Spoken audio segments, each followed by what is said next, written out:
Spokane has joined Sandpoint and other cities concerned about more coal-carrying trains passing through our area. Well, last week, the City Council called for an environmental impact study on how additional coal trains could affect the region. And KXLY4's Jeff Humphrey shows us what the council is worried about. Well, the council is concerned about air pollution and what those additional coal trains could do to your morning and afternoon commute.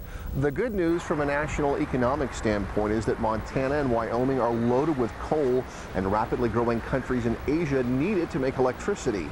The bad news, in order to ship the coal off the West Coast, all of it has to pass through Spokane on trains.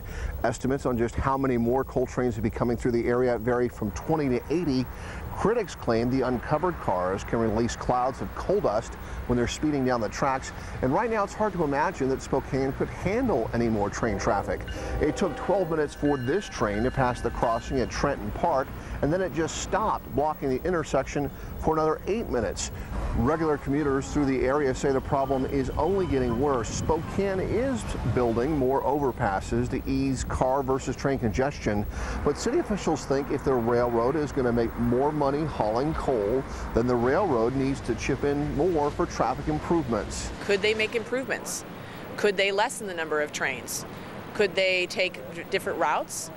Could there be some sort of economic impact to Spokane where they do a mixture of trains and truck freight? Now, the flip side of that argument is that trains carry cargo that would otherwise have to be loaded into semis, and those trucks would be taking up space on our surface roads and freeways.